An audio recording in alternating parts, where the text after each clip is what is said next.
Hey guys, so we just got the OnePlus Nord 3 out of the box, and this is a absolutely stunning phone. So we're gonna head on over to the streets of KL and find out how well this phone works for us.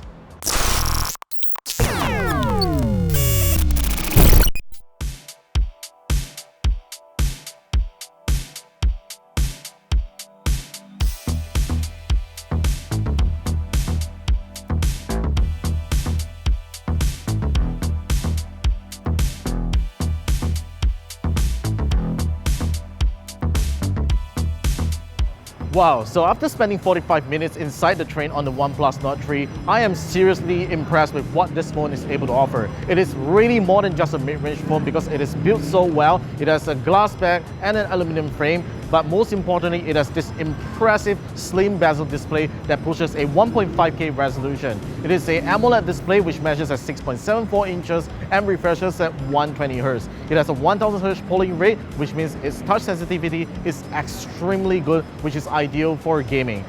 In terms of software, the OnePlus Nord 3 ships with OXYGENOS 13.1 running on top of Android 13. Now, I know a lot of you guys are going to say that this is a rebadged version of ColorOS, but in fact, OXYGENOS is so much different from ColorOS because it does not come with any preloaded bloatware. Overall performance is very good. As you can see, it's pretty smooth, it's a very clean software experience, and I think many people are going to like it.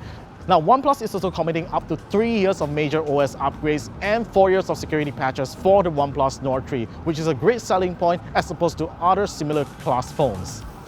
Aside from its impressive performance, another impressive feature of the OnePlus Nord 3 has gotta be its triple camera system. Now mind you, this isn't some mediocre camera setup that it has right here, but the main camera sensor is a 50 megapixel Sony IMX890 sensor that's optically stabilized, and it is complemented by an 8 megapixel ultra-wide sensor and a 2 megapixel depth sensor. Now take a look at these camera sensors taken by the main camera. It looks very impressive with great colors, great details, and it has very naturally saturated colors, which in my opinion is definitely one of the best that I have seen on a mid-range phones like this. And did I mention mid-range phone again? Because like seriously, this is really just more than a mid-range phone.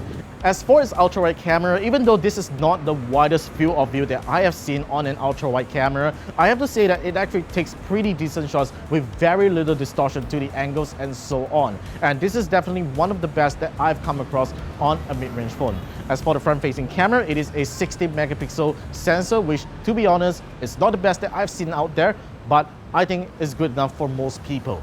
So it has been about 3 hours since we have been testing the OnePlus Nord 3, and we started off at about 94% when we set off from the train station at our office earlier on. So it now has 73% of battery left, which is actually pretty impressive considering that we are doing quite a lot of things earlier on, such as taking pictures, browsing the web, and also doing some photos. Now, this phone, despite its sleek form factor, it is packed with a 5000 mAh battery that supports 80 watt SUPERVOOC fast charging. Now, this is really impressive because most phones at this price point and for its specs wouldn't have been able to be equipped with such a large battery and with such kind of fast charging speeds. So yeah, the OnePlus Nord 3 is a really fantastic phone. And do I need to mention that the legendary alert slider is still present on this phone? So yeah, it is unmistakably a OnePlus phone. So yeah, that's all for my first impressions of the OnePlus Nord 3. Do stay tuned for the full review coming right up on the channel. Be sure to stay subscribed to us and be sure to give us a thumbs up if you love what you saw. I'll see you guys in the next one.